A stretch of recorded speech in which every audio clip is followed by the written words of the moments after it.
lunch with Lyra. Want me to hit you for motivation? That was the last sentence I ever let him say to me without consequence. My name is Lena Carter. I'm 27, and I've spent my entire life being my father's emotional punching bag, his favorite scapegoat, his verbal punching dummy whenever bills piled up or dinner was 5 minutes late. That night, he stood in the living room with that same crooked smirk he always wore before the storm. The TV flickered behind him, my mom sat frozen on the couch, and my sister hid behind her phone, pretending not to exist.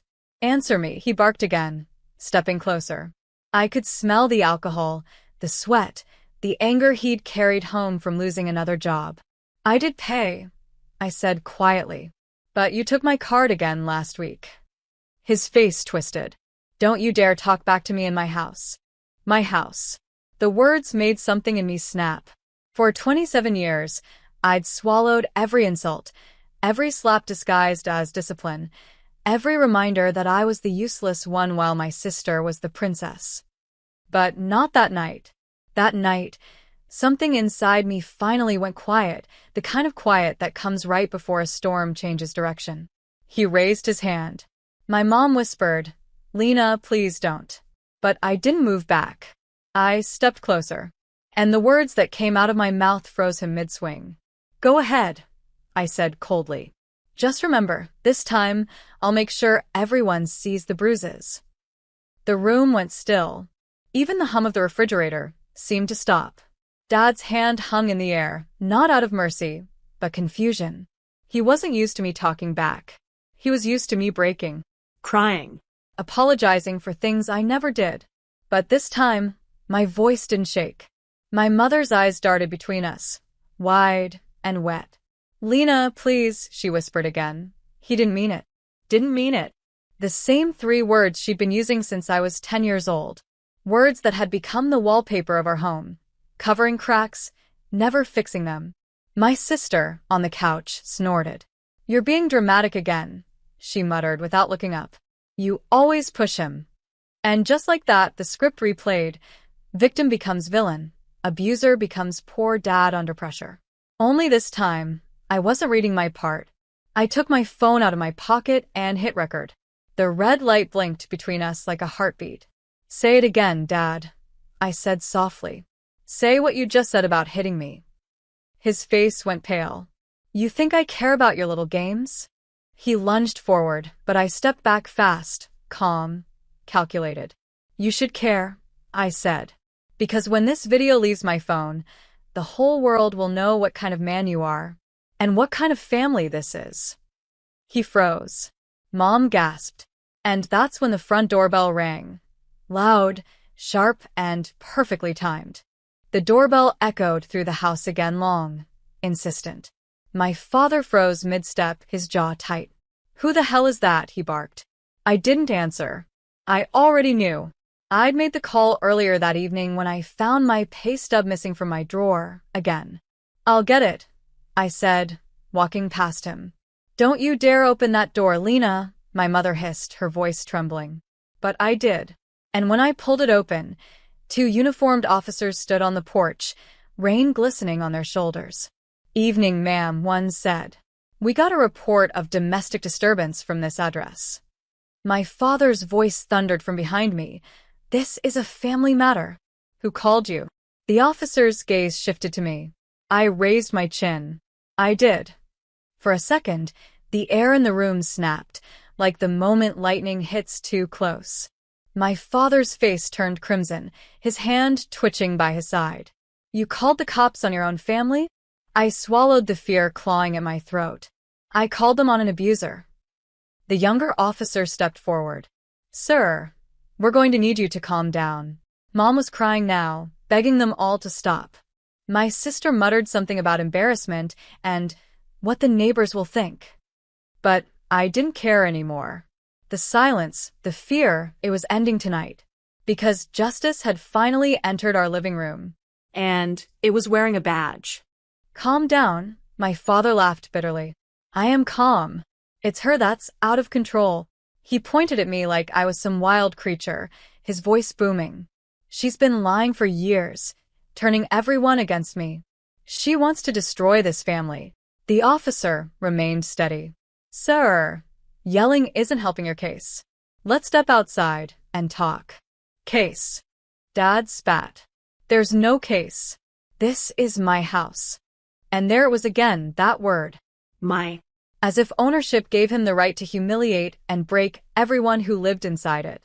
I looked at the officers, my heart pounding but my voice steady. I have videos. And bruises. And text messages where he threatened me last week. The older officer nodded, professional but kind. We'll take your statement, ma'am. My father's voice cracked.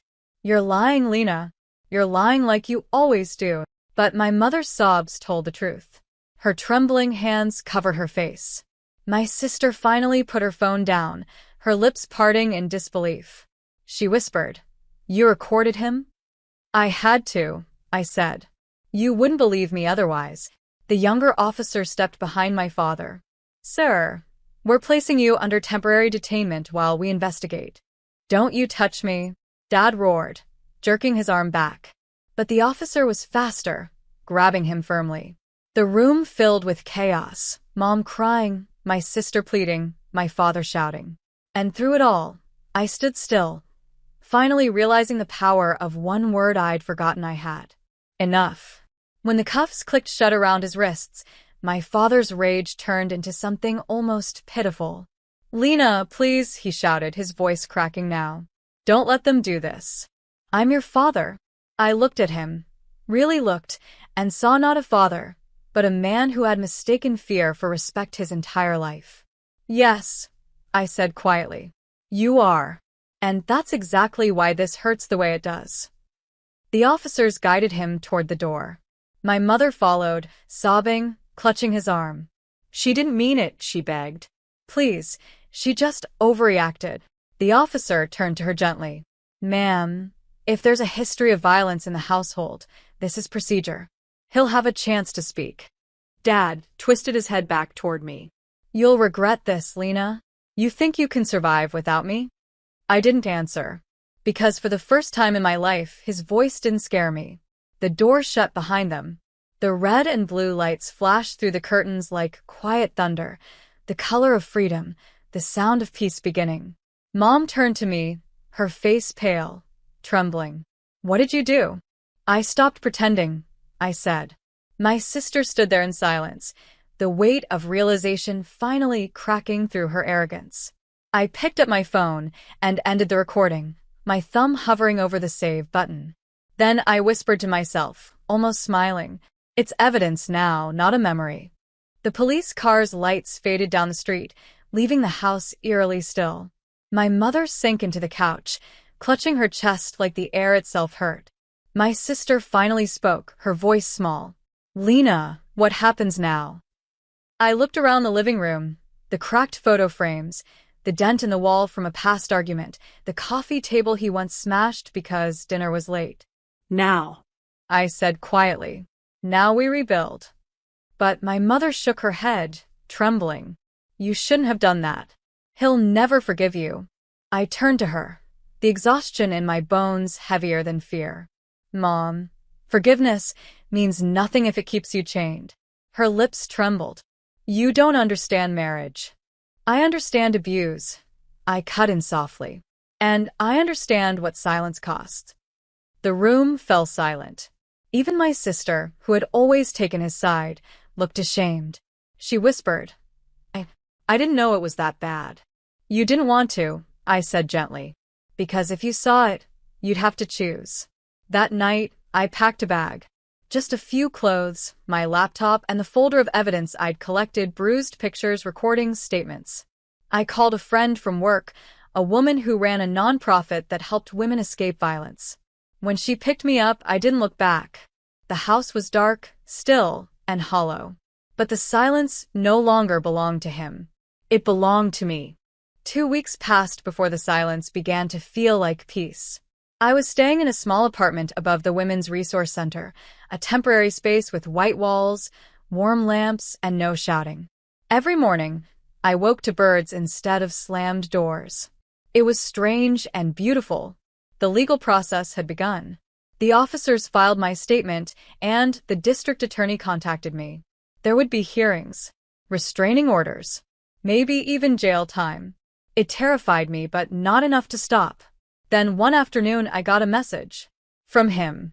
I'm sorry, Lena. I didn't mean to. Please come home. Mom's not eating. The neighbors are talking. You made your point. I stared at the screen for a long time before typing back. This isn't about making a point. It's about breaking a cycle. I hit send and blocked the number. That night, I visited the hospital where Mom worked part-time in the laundry department. She looked thinner, fragile. When she saw me, she broke down in my arms. I should have protected you, she whispered. I held her tighter. Then start now. Protect yourself. She nodded through tears. For the first time in years, she didn't defend him. She just cried, not out of guilt but release. When I left, I looked up at the hospital lights. For the first time, I felt something I hadn't felt in forever. Control. 6 months later, the case closed. My father pled guilty to domestic assault and received 18 months in state custody. No trial, no grand defense, just a quiet acceptance of his downfall. When the verdict was read, I didn't feel triumph. I felt stillness. Justice doesn't always roar. Sometimes it whispers, "You're safe now."